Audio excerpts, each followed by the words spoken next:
Hey, what's up, guys? Troy here with Restoring Eden. Wanting to make a quick video concerning designing raised garden beds. We have a lot of people that ask us to make raised garden beds for them and also have questions concerning how to make them for themselves. So we wanted to do a video. It's going to be a little bit longer than what I usually do video-wise, but we want to go through some of the basics, some tips, and some tricks when making a raised garden bed.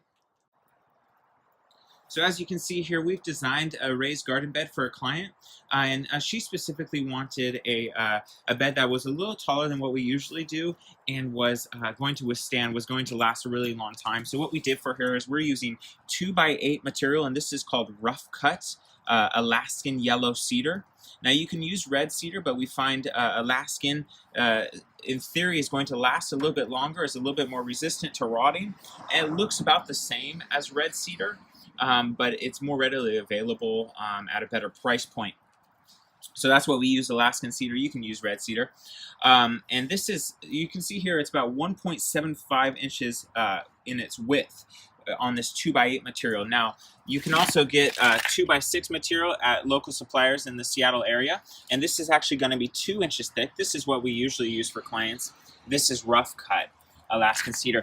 Now, there's this other material that we often make beds out of, and this is 2x6, but this is S4S, which stands for smooth 4 sides. So all 4 sides of this material have been planed and smoothed out. It gives a better, more of a finished look than the rough cut, but you lose some of the width of this material. This is only probably just a little bit less than 1.5 inches versus a full 2 inches, and we're talking about, it's going to last a little bit longer because it has more material there. So these are the beds that we're making, and as you can see, we put supports on these beds right here. This is basically 2x4 that's made from cedar that we've supported the corners with. So what we've done is we've screwed into the piece that runs this way, and then we've also screwed into our support piece right here, as well as, oh, I didn't do it on this side, but I need to screw into that support piece here. So there's really no way that this bed is going to fall apart. We also support it in the middle with a solid chunk of 2x8 material on this bed. We've got a bunch of screws going into that, and then we also put this brace in here, more cedar, a 2x6 material.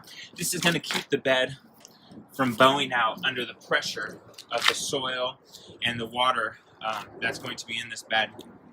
One other thing I'd like to note, when you're designing your bed, make sure to use screws. Let's see, do I have any around? In my pocket. Make sure to use a nice, good, resistant screw. It's not going to corrode. It's not going to rust out. And we like to use, oh gosh, I don't know what the type of, I just call it a star screw. I don't think that's what it's actually called, but this is so much easier to work with than your basic Phillips screw head. We find Phillips will strip constantly unless you have the right type of impact drill. So this will save you so much headache if you use this type of screw. They're a little bit more expensive, and also you're going to want to get a big box of these, at least 5-pound box. You're going to have extras, but you won't run out if you get 5 pounds worth of these. And once again, these are 3 inches, 3-inch material. So you can see that it's going to go into that, and just and you're going to dig it in a little bit. We usually dig it in a little bit, so that's where it's going to finish off on that. So 3 inches on this screw, and so yeah, that's the bed that we have made here. This is considered garden cedar, so it's not top of the line cedar, but it's going to work plenty well enough for the application that we're using. Sometimes it has knots in it. That's why it's considered garden cedar. So it's not like necessarily structural cedar or not the top of the line. Some of it you'll find will have some knots in it. But by and large, this is great for your application that you're going to be using in your garden.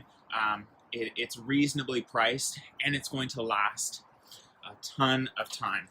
By the way, this is a 3-foot bed by 12 feet.